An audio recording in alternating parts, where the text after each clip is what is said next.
Bom dia, PCNP Andresa, da Diretoria de Ensino de Limeira, do Núcleo Pedagógico. Sejam muito bem-vindos, professores, professoras, se sintam acolhidos por nós, tá? Hoje nós vamos tratar de uma temática muito importante, vamos bater um papo aqui bem gostoso por uma educação antirracista. Mas antes eu vou apresentar para vocês dois convidados aí especiais, tá? Que a Diretoria de Limeira convidou para estar conosco nessa formação, tá?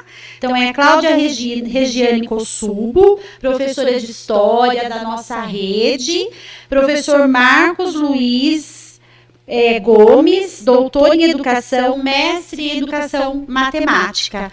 Ambos da Diretoria de Ensino de Limeira, da Escola Estadual Carolina Augusta Serafim. Bom dia a todos. Bom dia, obrigado pelo convite. Antes eu quero lembrar vocês, não fiquem com dúvida, tá? Se ficar com dúvida, nos envie suas dúvidas lá pro bit.ly fiqueicomdúvida.com, tá? Nós vamos abrir a nossa pauta aqui agora, né? A pauta, ela como eu disse, a temática é de relações éticas raciais, né? Então, nós vamos falar sobre analisar as relações éticas raciais na legislação, vamos refletir um pouquinho sobre a valorização da identidade, da trajetória dos diferentes povos aí que formam o nosso país, né? Vamos discutir também temas relacionados à educação para as relações éticas raciais e nós vamos juntos assumir aí uma ação antirracista no ambiente escolar.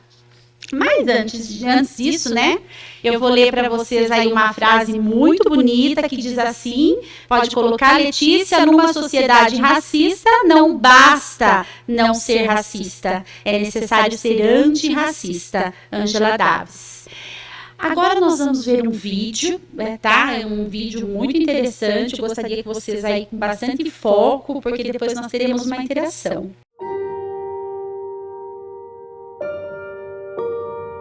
Convidamos crianças de diferentes idades para uma experiência. Esses meninos e meninas que não são atores terão que fazer uma cena muito comum que acontece no dia a dia de muitos brasileiros. Pode sentar. Tu já fez alguma cena alguma vez na tua vida? Não. Tá, hoje a gente vai fazer uma e bem simples, tá? Essa é a Glau e ela vai contracenar contigo. Você vai ter 2 minutos, você vai tentar decorar o máximo de frases que você conseguir e depois você vai falar olhando para ela, tá bom?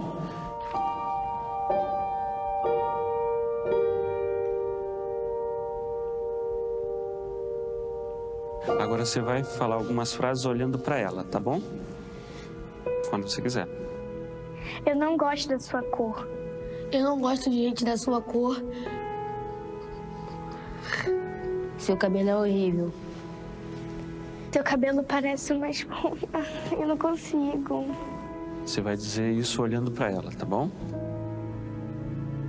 Eu não consigo.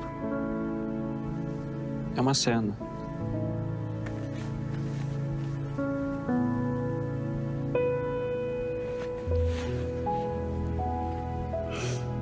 A gente está falando racismo. Quer tentar mais uma vez? Por quê? Porque eu não gosto de falar essas coisas. Quer ler de novo? Por que não? Porque eu não acho certo. Errado? É que eu sou da mesma cor que ela. E eu já sofri bullying na escola. E eu também... Eu não gosto de falar isso para as pessoas. Eu me sinto mal. Como é que tu se sente dizendo isso pra ela? Eu sinto que tô sendo preconceituoso. Quem você acha que escreveu essas frases? Uma pessoa muito racista. Que acha que é melhor que todo mundo. Todo mundo é igual. Mas não percebem isso. E pra você, o que é preconceito? É você não respeitar as pessoas do jeito que a pessoa é. Preconceito é uma forma horrível de tratar as pessoas. Olha só, esses textos aí a gente tirou da internet, que pessoas reais falaram para outras pessoas, né? Você já viu em algum lugar essas frases, por exemplo? Na escola já. Já. Essa pessoa estava sentada num banco. Chegaram para ela dizendo: tu é negra, tu é horrível. Tu não deveria estar aqui. Você conhecia essa pessoa? Sim, porque essa pessoa era eu.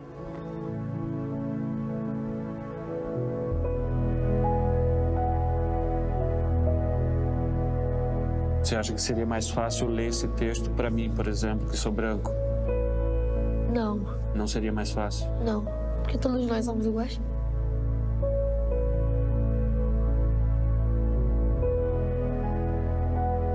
Ninguém nasce racista. Continue criança. Então, voltamos aqui, né? Vamos então agora para uma interação, tá? Se ninguém nasce racista, então por que precisamos discutir o racismo? Contribui conosco, participem, sua participação é de suma importância para nós. Vamos lá!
Que bacana, muito legal, muita gente contribuiu aí conosco, nossa imensa gratidão pelas contribuições, né, é isso mesmo, é esse o caminho, né, a gente tem que discutir esse assunto, para reconhecer a existência do problema. A Lelê pode colocar o vídeo ou para mim, o slide, por favor, né, Se ninguém nasce racista, então por que precisamos discutir o racismo? A gente precisa discutir para reconhecer a existência do problema racial, abrir espaço de diálogo sobre o racismo, cuidar para que as relações interpessoais sejam respeitosas, considerar a diversidade no ambiente escolar e utilizá-la como forma integradora, fazer uma leitura crítica da história da escravização africana no Brasil e suas consequências na atualidade. Eu vou deixar para vocês também algumas legislações, né? Legislação, algumas coisas, alguns conceitos importantes que traz aí para nós a Base Nacional Comum Curricular, entre outros, né? A primeira legislação, a gente vai falar da Lei 10.639, tá? De 2003, parecer número 003 de 2004, diretrizes curriculares das relações étnico-raciais e para o ensino de história e cultura afro-brasileira e africana. Constitui-se aí, então, um marco, né, marcos legais de extrema importância para o incremento de uma educação antirracista. Aí a gente tem também a Constituição Federal, Lelê, 1988, encontramos artigos e incisos, tá? O artigo 3, ele traz pra gente aí coisas muito relevantes e importantes, que vai falar de promover o bem de todos, sem preconceito de origem, raça, sexo, cor, idade. Aí nós temos o quarto, né, a República Federativa do Brasil, e aí nós temos o repúdio ao terrorismo e ao racismo. O quinto, todos são iguais perante a lei. A gente tem o sétimo, que fala um pouquinho: a prática do racismo constitui crime, né, inafiançável e imprescritível, sujeito à pena de reclusão, nos termos da lei no Brasil aí de 1988. A Base Nacional Comum Curricular, né, e o Currículo Paulista, lembrando aí que essa discussão também está em consonância com as 10 competências gerais da Base Nacional Comum e com o Currículo Paulista. A gente não pode esquecer que elas caminham juntas, elas estão aí o tempo todo, né, inclusive é bom lembrar que as escolas receberam diversos livros aí com esse tema importante. A escola chegou para a escola aí no início do ano letivo, né, livros assim muito ricos com essa temática. A professora Cláudia, né, da escola, que está conosco aqui da Escola Carolina, teve o prazer de já analisar vários livros que se chegaram na escola, né, Cláudia? O professor Marcos também, né? Nós ficamos muito felizes com alguns livros que a gente recebeu, da Angela Davis, da Jamila Ribeiro, do Silvio de Almeida, né?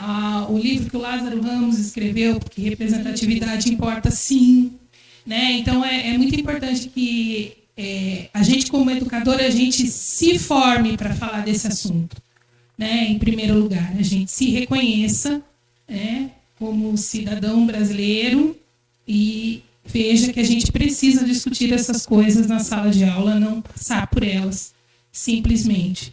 E para isso a gente precisa de formação, sim, porque como pessoas criadas dentro de um sistema de um racismo estrutural, como a gente vai discutir daqui a pouco, a gente precisa se enxergar, olhar para esse racismo estrutural, porque senão ele passa batido e a gente acaba normalizando coisas que não são normais.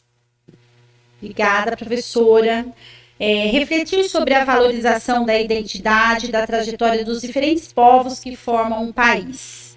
Então, há muito tempo se fala e escuta sobre igualdade social, étnico-racial e direitos iguais a todos. Contudo, a realidade social impregnada, não por acaso, né, em nossa atual sociedade, está distante desse discurso. Essa é uma longa história, começando aí com os grandes descobrimentos marítimos e desenvolvendo-se aí através do mercantilismo, colonialismo, imperialismo, transnacionalismo e agora o globalismo, né?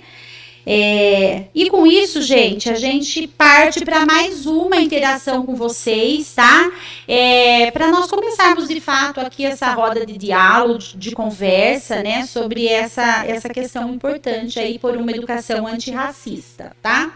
Somos todos racistas? Será? Compartilhe com a gente aí os seus conhecimentos.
É isso aí, gente. Obrigada. Nossa, novamente, gratidão pelas contribuições de vocês, tá? É sempre muito importante para nós aí saber de vocês essas respostas. E é sempre gratificante, né?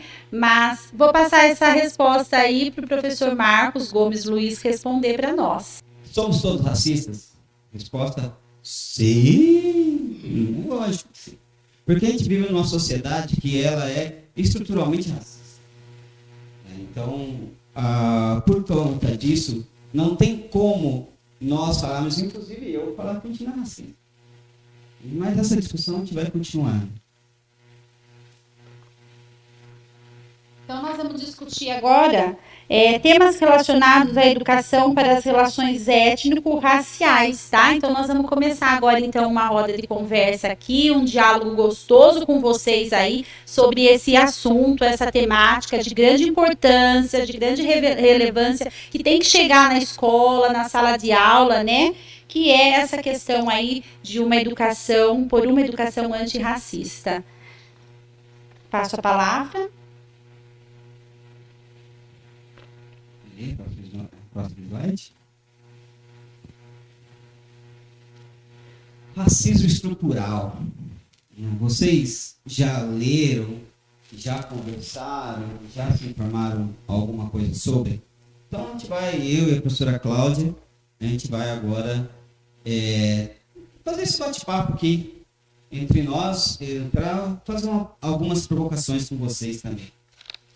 Então, o que a gente vai conversar aqui é uma coisa que a gente sempre conversa na escola, que eu acho muito importante a gente, como eu já disse, a gente, enquanto professor, se formar, porque essas coisas vão acontecer no nosso dia a dia, vão acontecer dentro da escola, e a gente tem que saber, vai ter que saber lidar um pouco com isso, faz parte do processo educacional.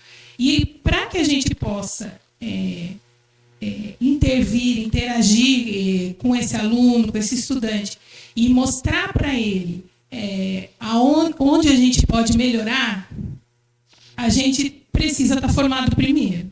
E isso acontece quando você está aberto para ouvir, para se ver, para enxergar, por exemplo, a questão que a gente discute sempre na escola, que é a questão dos privilégios, dos nossos privilégios, né, enquanto brancos. Então, essas questões que a gente debate na escola e que a gente vai trazer um pouquinho aqui agora. É isso, Marcão? Isso. Então, próximo slide. Aí uma frase da Elsa Soares, que fala assim, ó, que fez e faz história segurando esse país no braço. O cabra aqui não se sente revoltado porque o revólver já está engatilhado. E o vingador é lento, mas muito bem intencionado. O próximo.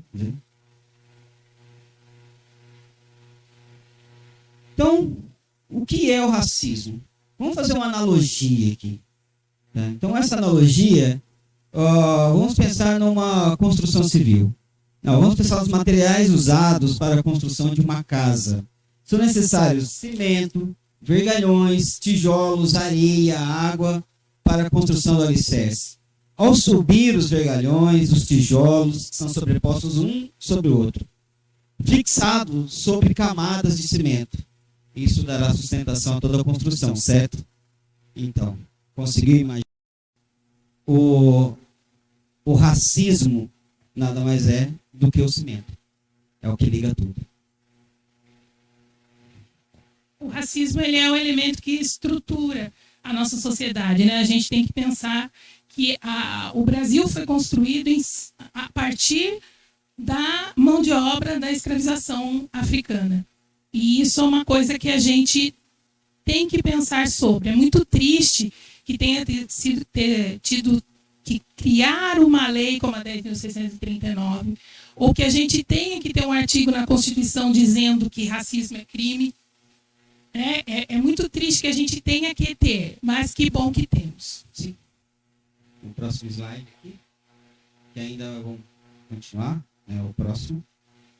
Olha lá, o que é o racismo estrutural? Tem um estudioso, um filósofo da atualidade, que é muito bom, que alguns de vocês com certeza conhecem, que é o Silvio Almeida. Ele tem um canal dele, que é muito bom, né? Siga lá o canal dele no YouTube, o Silvio Almeida. E, meu, o cara... Silvio Almeida é o queridinho do Marcos, a Djamila Ribeiro é a minha. São 2 nomes importantíssimos e eu acho que todo mundo deveria ler os livros deles. Nós fazendo propaganda aqui, Marcos. Não, mas eles são muito bons, né? São muito bons nessa discussão. E aí, vamos falar ali um pouquinho sobre o racismo estrutural.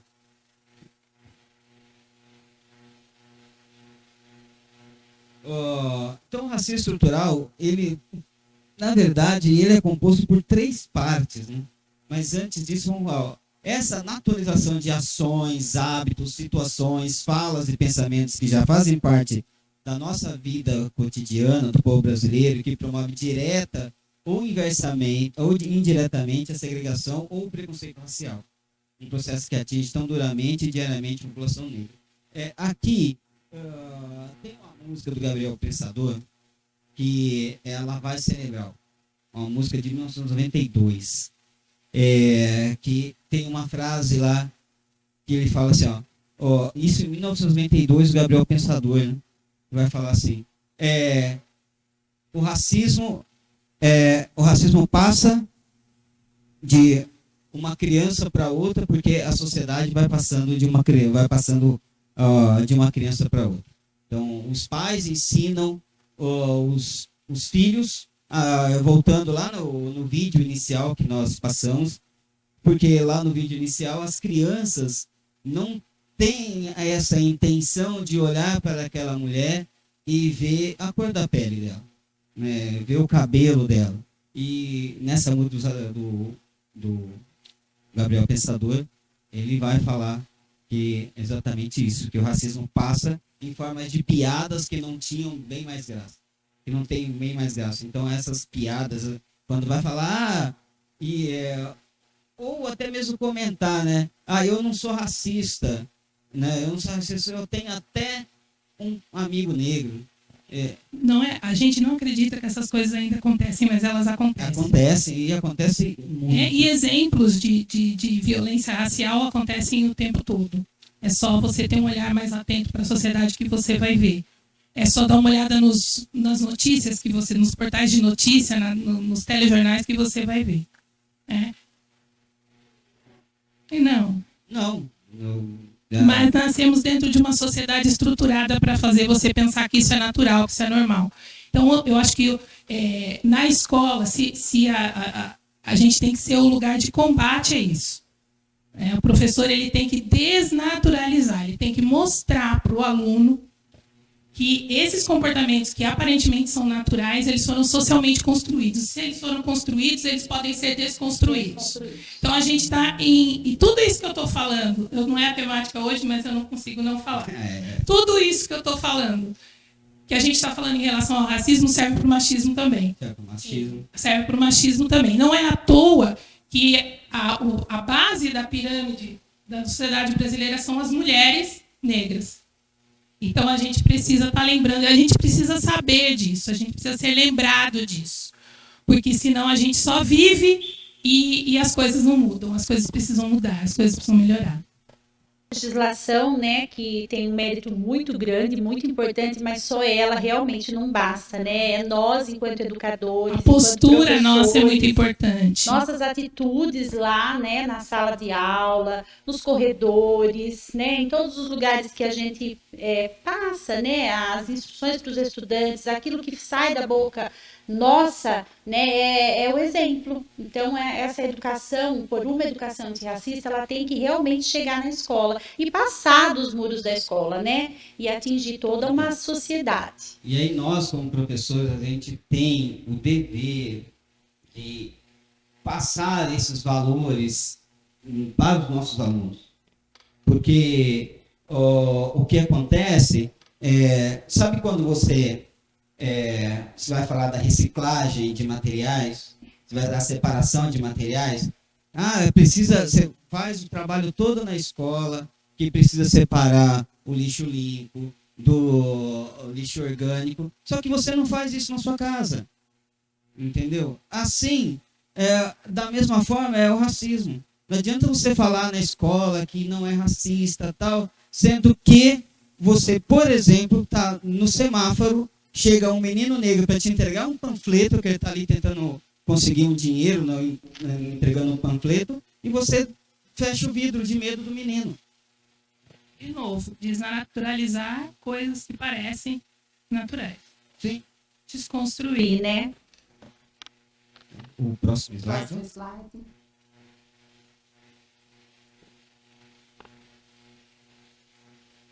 Então, aí palavras, né? Então, o eufemismo, né? Outra forma comum de racismo é o eufemismo, para fazer referência a negros ou pretos. Como a palavra moreno. É difícil falar preto. Aquela pessoa é uma pessoa preta. Não, aquele moreno, né?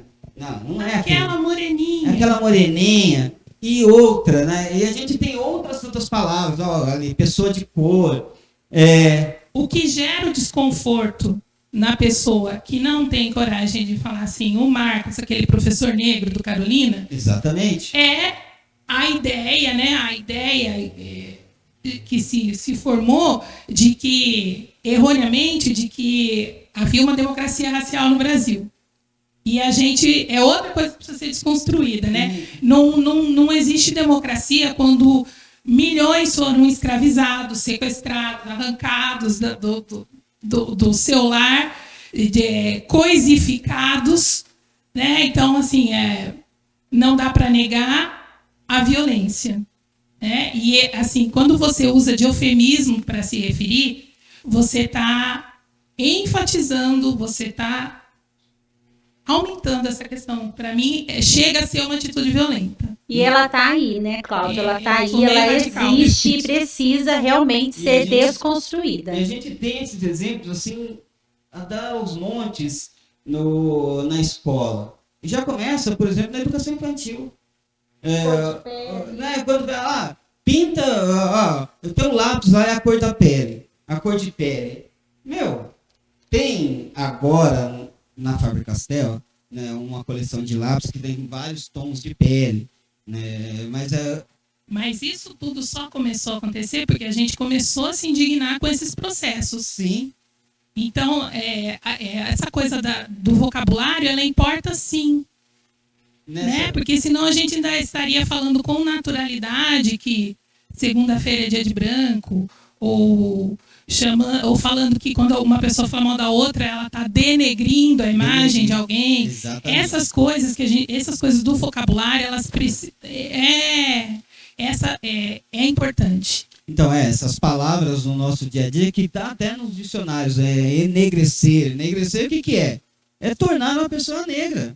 Tornar uma pessoa negra, ou seja, é diminuir a pessoa. Assim como uma outra palavra que não tem nada a ver com os negros, mas a palavra judiar. Né? Tornar a pessoa judia, ou seja, uma pessoa inferior, né, para a raça ariana. É bem complicado. Em algumas palavras a gente tem que começar a olhar para elas e excluir elas do nosso vocabulário. O olhar atento, né? O cuidar mesmo, como a Andressa já falou hoje, cuidado que sai da nossa boca. Exatamente. Porque faz diferença, gente, faz diferença. Tem. Que vem falando aí de todas essas palavras. A informação tá toda aí, né? A gente fala, né? Nós aqui, nós todos, isso cabe para qualquer um, não é para professor, cabe para qualquer um dentro da sociedade. Nós precisamos sim se policiar, né? E verificar que não dá mais para aceitar. Tem coisas que não é brincadeira, é coisa muito séria, é coisa muito relevante que tem que ser assim desconstruída, mudada ao longo da história aí. E mais que nunca hoje, né, novamente eu coloco essa questão, que a gente lute aí na escola por uma educação realmente não racista, mas antirracista. Pode passar, Lili, o slide. E aí a pergunta né, por que essa discussão importa? Né? Então, a questão racial é uma questão estruturante, né? Ela faz parte da construção da nossa sociedade. E isso não queira diminuir, né, essa parte estruturante. Então, lá embaixo, o filósofo o Silvio Almeida, que ele vai ter lá o livro O que é o Racismo Estrutural, longe de ser uma anomalia, o racismo ele é normal. Ele é normal na sociedade. Independente de aceitarmos ou não o racismo, ele constitui as relações e o seu padrão na sociedade. Mas não é porque ele é normal que ele precisa ser aceito. Exatamente. Essa é a questão. Né? É isso que o Silvio Almeida coloca. Né? E a gente ele precisa. É um normal, é por isso que eu falo, a gente precisa reconhecer primeiro essas práticas. A primeira coisa é aceitar, né? Aceitar que somos racistas para conseguir fazer esse processo. Aceitarmos os nossos lugares de privilégio, né? Cada um dentro. É muito difícil falar em privilégio. A gente sempre comenta isso lá na escola, sim, né, Marcos? É muito difícil falar em privilégio numa sociedade tão desigual como a brasileira, né? Com tantas desigualdades sociais, a gente pensa assim, poxa vida, eu privilegiado, né? É difícil, mas enquanto a gente não fizer esse exercício, fica complicado da gente conseguir ser um modelo a ser seguido para os nossos estudantes. Se colocar de fato, né, no lugar do outro. Porque o que uma coisa assim, racismo não é falar do negro. Será que o racismo não fala do negro? Não, não é. É o que a Cláudia acabou de falar. Os brancos têm que aceitar o privilégio. Porque falar, eu sou racista. Não, aquela pessoa é racista. Por quê? Porque ela falou alguma coisa, tomou alguma atitude contra uma pessoa negra. Só que enquanto ela não se vê, não olhar para ela mesma, ver que ela é uma pessoa privilegiada por ela ser branca, isto vai continuar do jeito que está.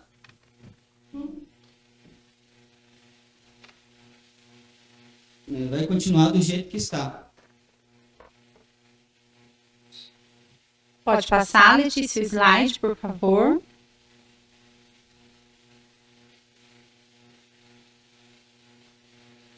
O próximo. E aí, esse equívoco de narrativa resulta na desvalorização da cultura, intelecto e história da população negra. Então, mina suas potencialidades e principalmente aumenta o abismo criado por desigualdades sociais, as políticas e econômicas. Por exemplo, é um problema evidenciado por números, né? A estatística fala isso. No Brasil, pessoas negras são mortas com mais frequência que pessoas não negras. Eles representam 75% das vítimas de homicídio, segundo o Atlas da Violência em 2019. São maioria também em meio à camada mais pobre da população. Dos 10% mais pobres da população, 75% são negros, segundo o IBGE. Mas isso, eu queria que a Cláudia se intrometesse aqui, porque isso não é uma coisa de agora, né? Não. Então, nós temos aí a questão do racismo estrutural desde do movimento violento da escravização, lembrando que a escravização era um comércio, né, era um negócio extremamente lucrativo, que trazia muito lucro para os traficantes de escravos, né, eles eram os ricos da época, né, porque era um negócio extremamente lucrativo, e que vai se perpetuar na maneira, e vai se ficar mais cruel ainda na maneira como nós vamos ver, por exemplo, como a escravidão acabou no Brasil. Né? Naquele processo abolicionista que não teve nenhuma preocupação em incorporar essa camada social, pelo contrário, né? Quis apagar um pouco a história com a questão do branqueamento da população, de trazer os imigrantes, né? E trazer, desvalorizar a cultura do negro. E na educação também a gente vê essa questão. Eu que estudei, fui aluna nos anos 80, eu nunca tive, né, não me lembro, né, em momento nenhum, de aprender sobre a história da África, sobre os africanos como parte do nosso processo cultural. Então, era aquela coisa estereotipada, né, das heranças africanas que a gente tem, sem nenhum olhar crítico sobre a violência trazida junto com essa herança. Isso é muito triste. E quantas personagens, né, importantes passou aí pela história, né, que a gente sabe, que a gente conhece, que os livros não trouxeram para as crianças, para os adolescentes, para os jovens. Quanta personalidade rica aí que fez coisas brilhantes ao longo da nossa história. Sim, alguns de vocês que estão assistindo me conhecem, né? Eu já trabalhei com um monte de gente aqui, já rodei por aí, mas quem não me conhece, eu sou professor de matemática. Mas o que esse professor de matemática está fazendo aqui? Ah, porque ele é o negro da história? Não é por causa disso. Né? Eu gosto muito, por isso que eu gosto muito de história. O meu mestrado, eu estudei história da matemática. No doutorado, eu fui estudar formação de professores. Então, eu conheço um pouco ali dos dois. E eu gosto muito de história. E a parte de história da escravização da população africana no Brasil, ela é triste demais. Então, pegar ali o finzinho da escravização, que foi a abolição da escravatura. Então, o que aconteceu? Ali tinha os negros nas fazendas, e aí esses negros, de repente, eles não tinham mais aquele único teto que eles conheciam. Porque, com a abolição, né, eles perderam esse único teto. Daí eles foram se refugiar o mais longe possível, né, nos quilombos, que hoje nada mais é do que as periferias, as favelas. E as comunidades quilombolas que não têm assistência nenhuma, né? Sim, exatamente. O Vale do Ribeira lá é a parte mais pobre do estado de São Paulo. E assim, essa questão estruturante, ela também tem uma questão da legalidade que eu acho muito complicada, né? Por exemplo, a lei da vadiagem, que é de logo depois da abolição da escravatura, né? Você quer colocar na cadeia negros que não têm trabalho nem casa, porque eles estavam vadiando. Então, e daí logo depois disso veio o Getúlio Vargas. O Getúlio Vargas, com uma determinada pressão da sociedade, né, assim, daquele jeito branco de ser, o que acontece? Faz a lei lá, fala, então se agora, a partir de agora, isso na década de 30, se a partir de agora alguém for declaradamente racista, vai ser preso, e o crime é inafiançável, que essa lei foi revista na Constituição de 88. Mas é uma lei da década de 30. Então, a partir daí, da década de 30, é que o Brasil se disse que não era racista. De repente, ontem eu era racista, hoje eu não sou mais. Por quê? Se eu me declarar racista, eu vou ser preso para sempre.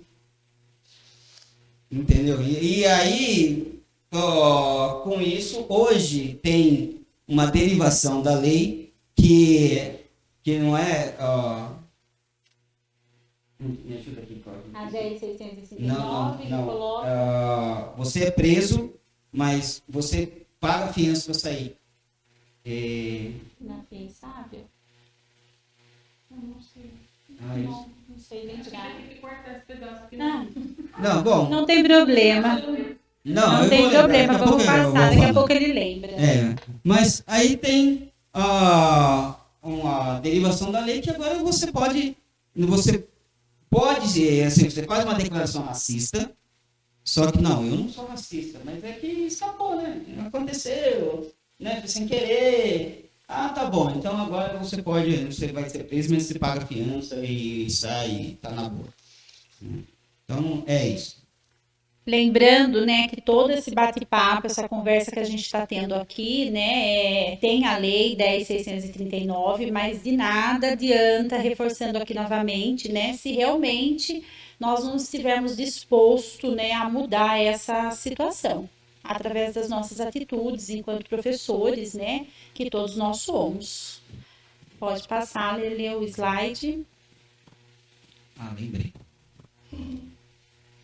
Marcos. Então, eu lembrei que ele fala injúria racial. Injúria racial. Esse próximo slide, ele traz alguns números, Isso. né, que falam da inserção da população negra no mercado de trabalho, que é uma das partes onde o racismo estrutural fica muito evidente. Então, é um slide bem bacana e é importante mostrar os números, né, quando você está trabalhando com os alunos, porque a gente vive... às vezes a bolha da escola não traz a realidade que o aluno ele não consegue ver, além da bolha que ele vive ali na escola. E é importante a gente trabalhar com números, com dados, eu acho extremamente válido. Sim, o Silvio Almeida, ele fala o seguinte, ele diz que, por exemplo, o racismo estrutural ele é composto em 3 partes, que é o institucional, o individual e o econômico. Então, o individual ele é muito fácil de detectar, por causa, né, daí a pessoa é acusada como racista. Agora, o institucional já é mais difícil. Já é um pouco mais difícil porque você tem espaços institucionais que são espaços negros e espaços de brancos. Então, por exemplo, se você for no Tribunal de Justiça, se você for no fórum, o fórum quase que exclusivamente é um espaço de branco. Mesmo você sendo advogado, você tem que mostrar que você é um advogado negro. E o fato de você se espantar por ter uma pessoa, um negro no espaço de branco, significa o quanto a gente ainda tem que avançar. Né? Se a gente sabe, né, com dados até antigos, por conta do último censo, de que os negros são a maioria da população. A gente não está falando de uma minoria. A gente está falando da maioria da população. Exatamente. Daí tem outros exemplos, né? Eu, por exemplo, eu tenho vários exemplos comigo, né, por ser negro. Quando eu entrei na faculdade, eu tinha uma bicicleta freestyle, né? Era um molecão, gostava de bicicleta e tal. E daí, eu peguei, a gente tinha aula o dia todo, então fui para casa, fui almoçar lá, trocar de roupa, não lembro o que fazer, e daí tinha aula à tarde. E eu cheguei na faculdade 14h, na hora que começava a aula. Entrei com a minha bicicleta, todo mundo entrando na boa, tal. Entrei com a minha bicicleta, o segurança lá na frente, pegou lá no portão, ô, volta aqui. O que foi? O que você está fazendo aqui? Eu entrei, o que você está fazendo aqui? Ué, vou para aula? Não, que para aula? Lógico que eu vou para aula. Eu faço matemática aqui. Como você faz matemática aqui que você nunca te viu? Ele explicou que eu já estava no 2º semestre. Né? Sendo que todo mundo passou por lá e ele não parou ninguém. Passou um menino negro de bicicleta e achou que tinha que ia acontecer alguma coisa. Isto é um exemplo do racismo institucional. Porque a universidade não é para os negros. É um espaço de branco. E tem os espaços dos negros. Onde que é o espaço dos negros? Uma roda de samba. Quando tem uma roda de samba, tem um branco lá, esse cara está deslocado. Não é? Então, isso não deve acontecer. É triste. É triste. Muito triste. E daí, naquele slide lá, você põe aí, esse daí, né? Que ele vai falar um pouquinho das estatísticas. Não, esse mesmo. Vai falar um pouquinho das estatísticas. Por exemplo, o racismo econômico. O racismo econômico, ele vai atingir quem, principalmente? Estamos falando atualmente, né, se discute muito sobre a reforma do imposto de renda, né? Porque o imposto de renda, você paga muito. Mas o imposto de renda vai pesar mais para quem? Para os grandes empresários? Não. O imposto de renda vai pesar mais para a mulher negra. Por que para a mulher negra? Porque os grandes empresários, quando vai pagar o imposto de renda, no montante final, não tem tanto peso para ele. Agora, o salário, como a mulher negra ela é a mais prejudicada nessa pirâmide, por quê? Porque o homem branco é que tem a média salarial maior. A mulher branca e o homem branco e o homem negro, eles têm um salário semelhante à média. Agora, o que tem a menor média salarial é a mulher negra. Então, qualquer aumento nos preços, a inflação, no imposto de renda, tudo, vai pesar mais para quem? Vai pesar mais para quem está na base da pirâmide. Para quem está na base da pirâmide, que é a mulher negra. Então, aí temos dois problemas. Ela ser negra e ela ser mulher. Pode passar. São coisas que não tem que passar mais despercebidas, Não, né? A não gente tem passar. que parar, falar, dar um basta, chega, né? E ir para cima mesmo aí contra essa situação. Então aí, para falar sobre os efeitos do racismo na sociedade brasileira, é preciso encará-la como um fenômeno essencialmente transversal. Não é? E aí a transversalidade, por exemplo, olhando dentro dos muros da escola, não é o professor de história que tem que falar sobre isso. Muito bem lembrado, muito bem lembrado. É uma coisa que a gente discute sempre lá, né? A gente até brinca com a história de que não é só o professor de língua portuguesa que tem que ensinar a língua portuguesa, né? Porque a gente está o tempo todo falando, e essas questões étnico-raciais, elas têm que perpassar todas as nossas atitudes, a nossa postura, o nosso exemplo, né? Não é uma coisa só das ciências humanas. É aquele negócio, né, professores, se estiver errado, me corrigem. Na escola, vamos fazer um projeto, vamos pensar lá na consciência negra no novembro, então a área de ciências humanas, sociais e aplicadas vai fazer. Não é assim, não é esse o esquema, né? É transdisciplinar mesmo, é todo mundo trabalhando um tema que é importante, rico e necessário. E é uma coisa que não todas ser as trabalhada áreas. Só em novembro e que não tem que ser trabalhada só pela área de humanos. Exatamente, tem que ser trabalhada o tempo todo, E, aliás, e por todas as áreas. Que, aliás, não sei se vocês sabem, mas estamos no Agosto Negro. O Agosto Negro para discutir essas relações do ensino antirracista. Que bacana.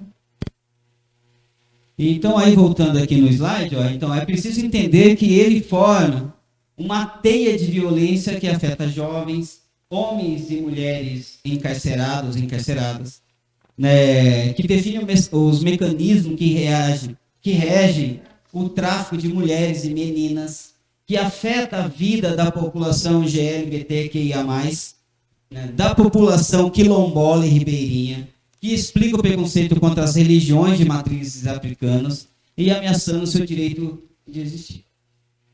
Perceba aí vários temas que a gente tem que refletir muito, tem que falar muito, tem que pensar muito sobre o assunto.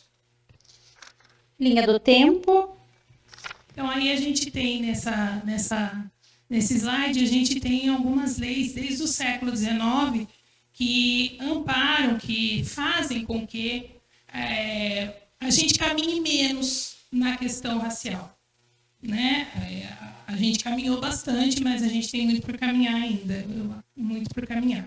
Então, quando a gente fala, por exemplo, de racismo estrutural, que a estrutura não colabora, você tem uma lei que proibia negros de frequentar a escola pública, né, no século XIX. Então, você tem leis abolicionistas que foram pensadas muito mais para resolver um problema como um problema imperialista, porque a Inglaterra não queria mais escravidão, do que realmente resolver o problema, a questão negra dentro do Brasil. Então, essas leis que a gente tem aí nessa linha do tempo, a lei da questão do branqueamento da população com a imigração, né? A questão de querer apagar a história negra, né? Da gente não conhecer nada do continente africano, né? Ter aquela visão europeia de que o continente africano era um grande nada, antes do europeu chegar lá. Então, tudo isso são questões que a gente precisa discutir dentro da escola e que essas leis, elas, de uma certa forma, em alguns momentos elas prejudicam, em alguns momentos elas vão tentar corrigir isso. É importante, né, nós enquanto educadores, aí essa linha do tempo é uma bagagem muito bacana para colocar no nosso diário de bordo aí e apresentar na escola mesmo para os estudantes, né, para ele conhecer toda essa trajetória aí que a gente vivencia até os dias atuais. E para isso, a gente precisa ler mais, né? A gente precisa estudar de fato, tá? E pegar os exemplos que nós temos. A gente tem muita gente boa aí, que é o próximo slide, Lê. A gente tem muita gente boa que vai falar aqui, que são destaques, por exemplo, o Malcolm X, né? Admiro demais o Malcolm X e o Martin Luther King. Então, ó, uma frase do Malcolm X, ó, sou a favor de quem quer a liberdade, sou a favor de quem quer justiça, sou a favor de quem quer igualdade. Sou contra quem acha que tenho que sentar e esperar para ter o que é meu. Então, o Malcolm X, ele foi um líder nos Estados Unidos na década de 60 e década de 70 para lutar pelos direitos civis, pelos direitos sociais da população negra. Não só o Malcolm X, mas o Martin Luther King. Martin Luther King, ele era um pastor presbiteriano. Então, a religião não vai bloquear o seu pensar sobre os direitos civis, sobre o que é o certo e o que não é. Então, e aí muita gente fala que o Martin Luther King e o Malcolm X brigavam, nada disso, eles eram parceiros. Só que tinham linhas distintas de pensamento, mas eles tinham um objetivo em comum. E o debate era importante, né? É por isso que a gente fala essa questão, né, de que o debate é importante, porque ele é enriquecedor. Essa conversa aqui é uma coisa assim que tem que chegar, né? Chegar na escola. A escola também precisa ser aberta para essa roda de conversa entre os professores, entre os estudantes. Isso aqui é tudo que a gente tem para a gente mudar aí, né? O nosso pensar, o nosso caminho, a nossa sociedade, que vem aí desde o mercantilismo, vindo aí taxando uma situação muito triste e lamentável, conforme foi falado pelos professores aqui. E tem uma coisa importante que a gente tem que lembrar, é que como a gente está em um processo de desconstrução, a gente erra, a gente vai errar, e a gente tem que... Poxa, errei. Com quem eu tenho que me desculpar? Eu tenho que me desculpar, e com quem eu tenho que me desculpar? Né, para seguir em frente e aprender com aquele erro, né? Nesse processo de desconstrução, o erro vai acontecer, ele é importante e ele pode ser a mola propulsora para eu servir de exemplo, inclusive. Porque quando eu falo errei, desculpa, o outro está vendo, o outro momento não diminuiu a pessoa em nada, né? Nesse momento do erro, eu tenho uma reflexão, né? Uma reflexão e uma nova ação. E agora, eu falei do Martin Luther King ali, do Malcolm X, a gente olha muito para o quintal do vizinho, né? Por que eu estou falando isso? Porque a gente olha muito, como exemplo, os Estados Unidos. Os Estados Unidos, a indústria cinematográfica é muito boa, não tem como o que falar que não é. E eles relatam muito na indústria cinematográfica a situação da população negra lá dos Estados Unidos. Só que qual é a diferença de lá e aqui? A gente tem que lembrar um detalhe muito simples. A população negra nos Estados Unidos é minoria. No Brasil, não. Exatamente. Essa é a diferença mais pontual, 55%, né? Nos Estados Unidos, 13% da população é negra. No Brasil, 55% da população é negra. Então, a gente tem que olhar. Pode pegar eles com alguns exemplos? Sim. Isso é importante. Eu gosto muito dos Panteras Negras. né? Gosto muito da história dos Panteras Negras, o Partido dos Panteras Negras. Né? Outro dia eu passei um documentário para a Cláudia aqui. Eu assisti, vale a pena. Que é os Panteras Negras na Vanguarda. Muito bom, 2015, está no YouTube. E aí, só que, a gente está falando de uma população que é minoria num lugar gigantesco. Mas no Brasil não, e a gente tem que prestar atenção nisso. Prestar atenção nisso, que aqui a gente tem que discutir o nosso cotidiano. Tem que olhar para nós e olhar e falar, não, realmente, vamos pegar leve assim, a gente está pisando na bola um certo tempo. Olhar para a nossa realidade. Está na hora de começar a corrigir, né? Já passou da hora. Já passou da hora de corrigir rumos. Não tem mais, não dá mais para falar, vamos esperar mais. Não dá. A gente tem que começar a fazer essa desconstrução. Né? E é nós enquanto educadores, nós dentro da escola, da unidade escolar. Aí, esse painel é um painel aí de que eu montei. Na verdade, tem muito mais gente que eu poderia colocar aí. Tá, então, o casal Obama, a Nina Simone. Tem este carinha aí que está com a mão para frente. O nome dele é Marcos Vinícius, conhecido como Kamal, é um rapper. O Kamal, para quem não sabe, ele fazia matemática comigo. Ele estudou aqui na Unesp e hoje ele é um dos rappers mais famosos do Brasil. Né? Então, aí, as Panteras Negras, os Racionais, né, o Nelson Mandela, o Cassius Clay, né, conhecido aí, não, são demais, a Marielle, né, o Milton Santos, né, o Martin Luther King, o Taíde, os Panteras Negras ali embaixo, a Camila Pitanga, a Elza Soares ali do lado do Martin Luther King, e o casal ali, o Lázaro Ramos e a Thaís Araújo, e no centro a Marielle. Hoje, um dos caras que eu aconselho a vocês seguirem, além do Silvio Almeida, é o Emicida. Então, o Emicida, ele fez um disco maravilhoso, e esse disco acabou sendo feito o documentário, que é o Amarelo, é o disco Amarelo e o documentário Amarelo, e depois o show Amarelo, que ele fez no Teatro Municipal de São Paulo. É maravilhoso o documentário. Emocionante de assistir. Nossa, eu chorei, né? Só para variar um pouquinho.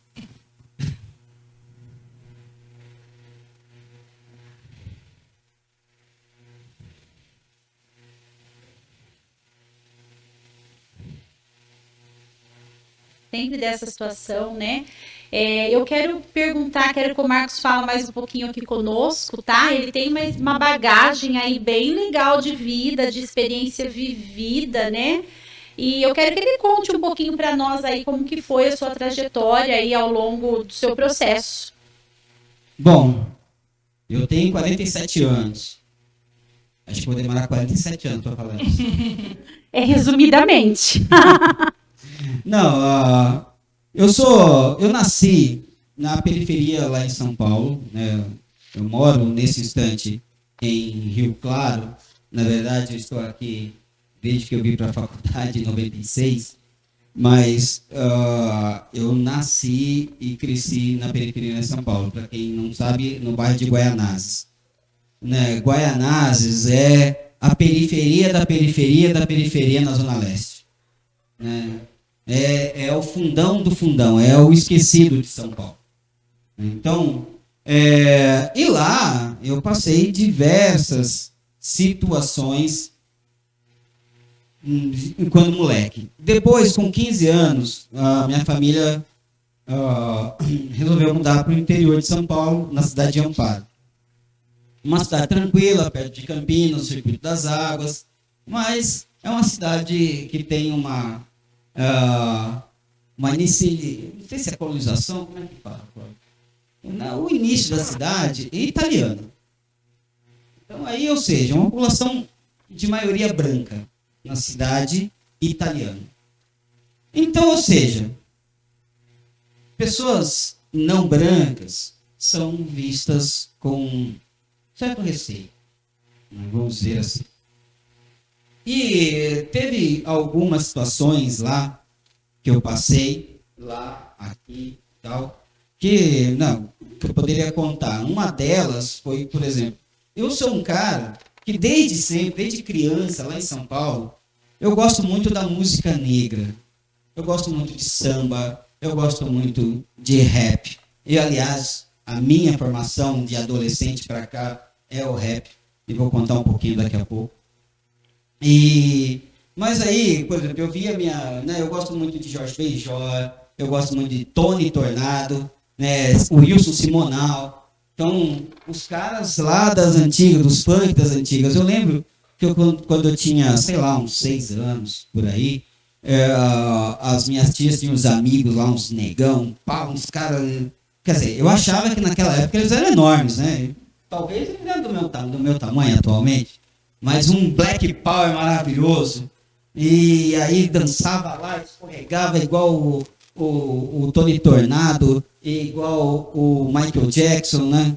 E muito bom, muito bom. E eu tenho isso comigo. Aí nos anos 80, o samba de raiz, Bezerra da Silva, Fundo de Quintal com Mussum, né? E assim por diante. Então eu tenho isso e, lógico, e a gente como adolescente, a gente tem os nossos alunos que são os adolescentes, né? A gente tem aí os nossos alunos que na faixa etária de 12 a 18 anos. E a gente, quando é adolescente, a gente quer uma identificação, né? Então, a gente busca uma identidade, né? Então a gente quer identificar com alguém. E lógico, a minha identidade óbvia é me identificar com o movimento negro. E o movimento negro do final dos anos 80, com o início dos anos 90, é o rap. Né? Os Racionais também nasceu Marcão. Por quê? Porque os Racionais, eles foram fundados em 1979. Eles se juntaram lá em 1979, fizeram a primeira gravação. Daí eu acompanho os Racionais desde então, desde a primeira música. Mas antes tem o Taíde. Então, essa minha identificação com o rap me levou ao quê? Lógico, se eu vou me identificar, eu vou usar a vestimenta. Uma calça mais larga, um boné, né, uma roupa mais largona, tal, e anda com um gingado, isso e aquilo. Mas nunca fiz mal para ninguém. Só que daí um dia eu sempre trabalhei desde os 8 anos de idade, e aí com 20 anos fui no caixa eletrônico, eu e meu primo, no caixa eletrônico. Parece uma besteira, né, para quem é branco, mas para mim não é. E aí era o caixa eletrônico do Banespa, ainda que era aquelas rodas, então a gente ficava fora, que era no meio da praça. E daí eu e o meu primo, esperando lá para chegar a nossa vez para retirar o dinheiro, tinha uma senhora na minha frente. Uma senhora não, uma mulher lá, sei lá quantos anos, 40 anos. E dentro tinha um policial, que naquele momento ele estava retirando o dinheiro dele. Aí chegou a vez dela. O que ela faz? E ela ficou assim, né? A gente atrás e ela ressabiada, olhando para trás. Eu e meu primo, nem aí para ela. Só que o que me marcou, a hora que ela entrou no caixa para usar, ela pediu para o policial ficar lá para ela poder retirar o dinheiro.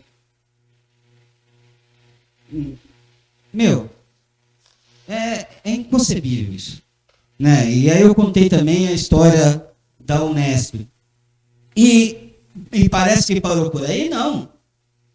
Eu, como professor efetivo da escola, professor efetivo não, ainda não tinha me efetivado, em 2003, era ACT. Eu trabalhava no Joaquim Salles, que é aqui no centro de Rio Claro, e em 2003 não, 2007. 2007 foi quando a gente trabalhou junto a primeira vez no Carolina. Isso, 2007. Me lembro disso. Que era... eu trabalhava aqui no Joaquim Salles, que é no centro de Rio Claro, e andava 10 minutos até a Escola Carolina, que é onde eu estou efetivo hoje, mas na época eu era CT. E assim, o intervalo 9h30, 9h50 eu tinha que estar na sala de aula lá na outra escola. Então era tudo correndo a pé. E lógico, com o meu estilo Marcão, né, rapper, tal, boné, camiseta, e indo para lá e para cá. Até que ali no centro, o policial passou de bicicleta, aqueles policiais que fazem a ronda de bicicleta, um policial militar, passou de bicicleta, olhou para mim e falou, ó, encosta aí, deixa eu ver sua bolsa. Falei, mas por que você vai ver minha bolsa? Por que você vai ver minha bolsa? Ué, porque é rotina. Eu falei, se eu fosse branco de terno, isso não seria rotina. Ah, não, mas é rotina. Eu tive que tirar, eu falei, eu sou funcionário público assim como você. Eu tive que tirar o meu documento, mostrar o meu olerite do Estado para ele, para mostrar que eu era professor.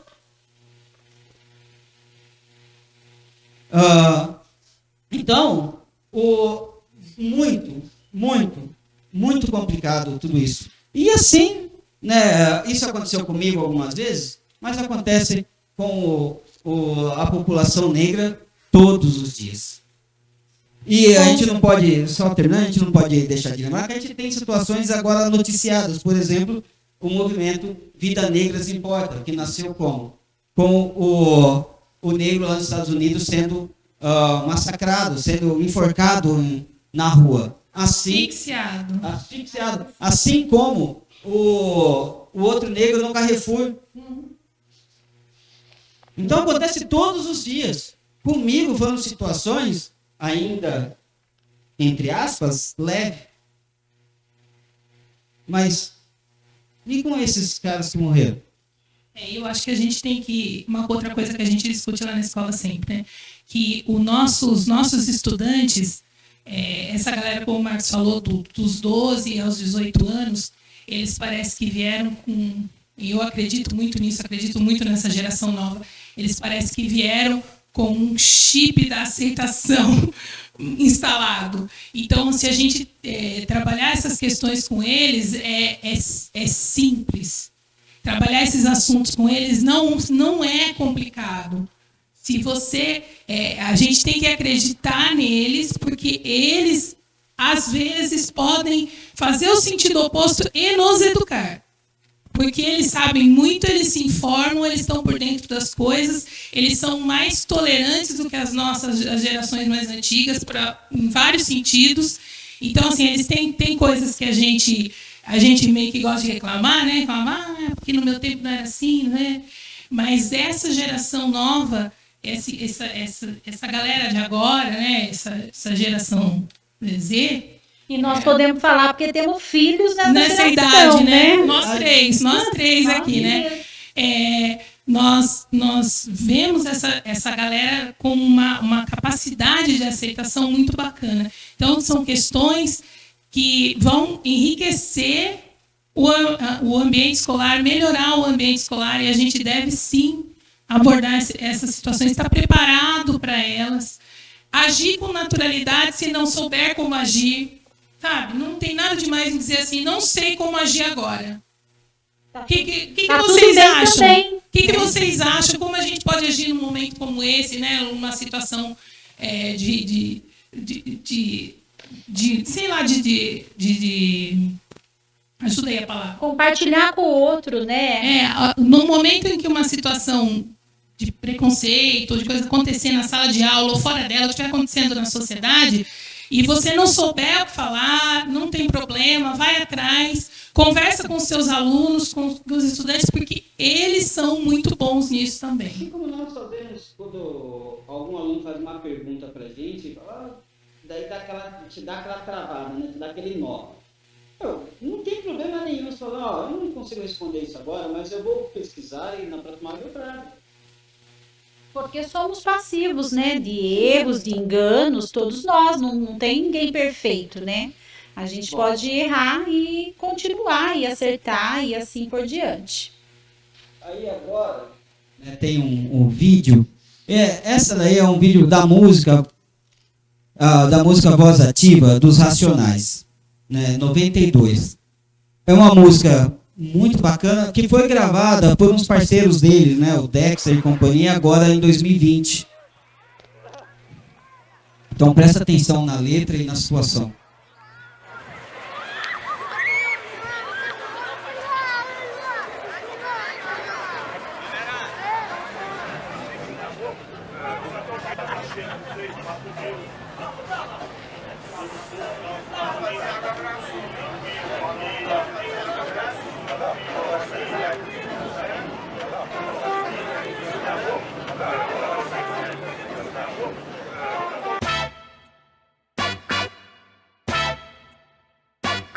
Eu tenho algo a dizer e explicar pra você, mas não garanto, porém, que engraçado eu serei desta vez. Para os manos daqui, para os manos de lá. Se você se considera um negro, pra negro será. Mano, sei que problemas você tem demais, e nem na rua não te deixam na sua, entre madames metidas e os racistas fardados de cérebro atrofiado não te deixam em paz. Todos eles com medo generalizam demais, dizem que os negros são todos iguais. Você concorda? Se acomoda então, não se incomoda em ver. Mesmo sabendo que é foda, prefere não se envolver. Finge não ser você, e eu pergunto por quê você prefere da luta se esconder.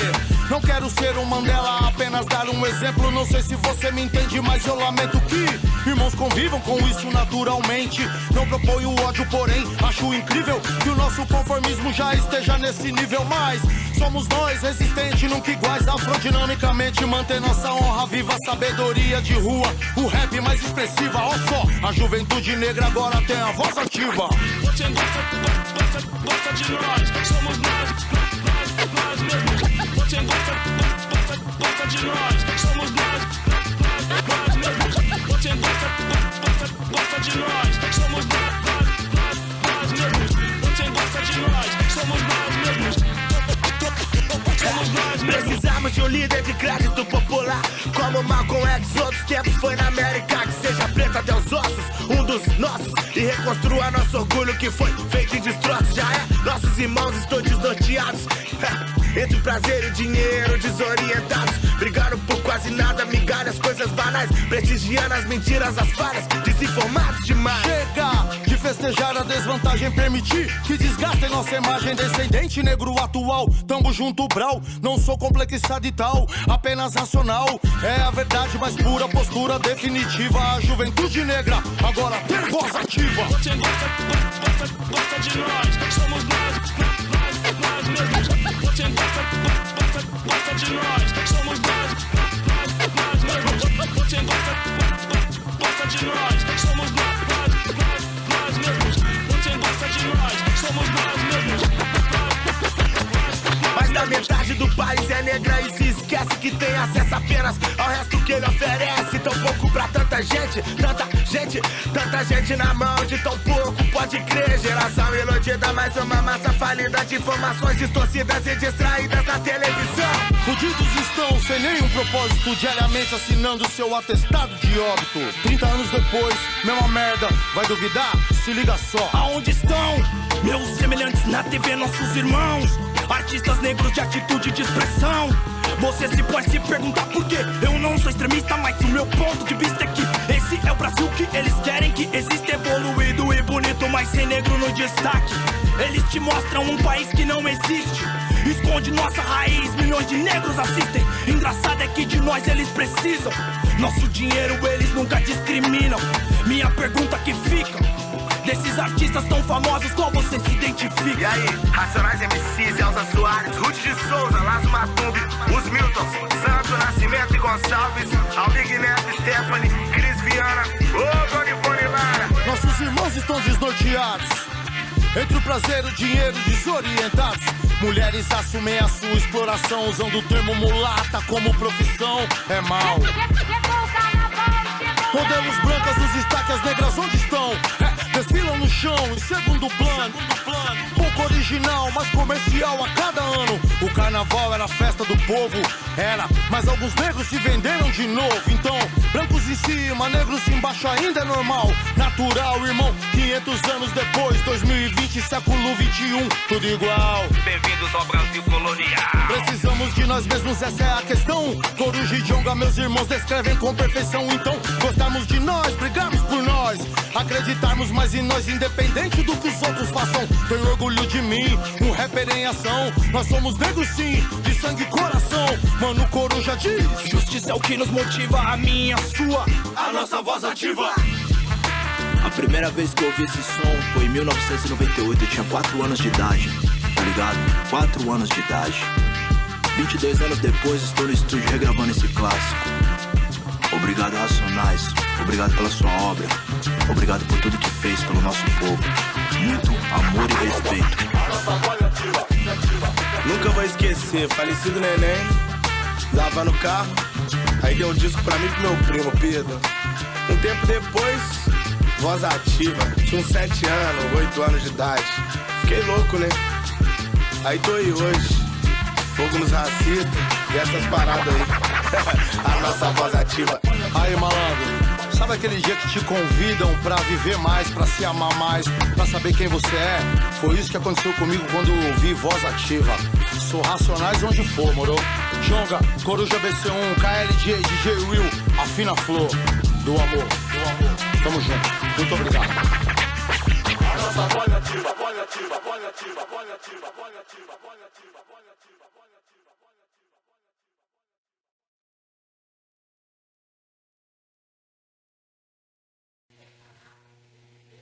Formação, né, esse diálogo, essa conversa gostosa que nós tivemos aqui, né, assumir postura antirracista no ambiente escolar é realmente aí um bem tão necessário.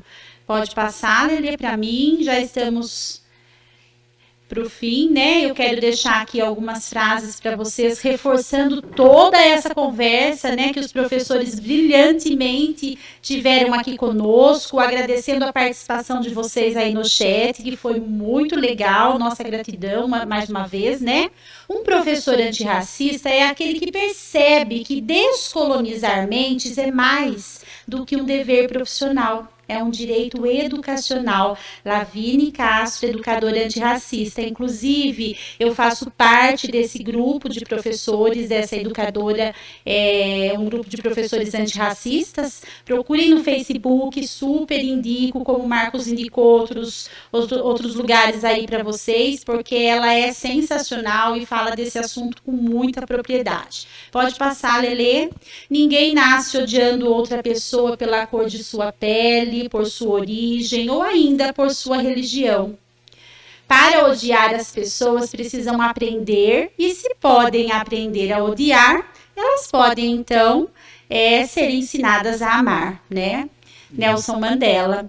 Gente, não esqueça, tá, da lista de presença. Muito importante você assinar essa lista lá para nós, tá?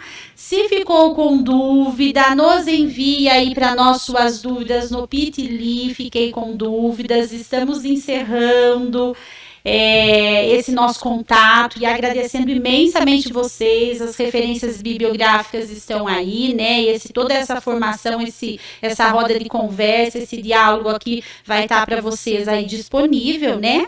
Quero agradecer a presença dos professores, agradecer imensidão em nome do Núcleo Pedagógico da Diretoria de Ensino de Limeira, o convite de vocês para estar conosco aqui nessa formação, tá? Se sintam assim acolhidos por nós, pelos professores da rede, que são sensacionais, que estão aí num momento difícil, né? Numa luta aí contra essa pandemia que não acaba mais, né? E a gente sabe que vocês estão trabalhando aí para valer, lutando, né, contra uma bagagem de coisas aí, e estamos juntos. A diretoria de ensino está junto com vocês. Então, nossa imensa gratidão por compartilhar saberes conosco. Imagina, foi um prazer. Obrigado a todos. Valeu, então, né? Até o próximo ATPC.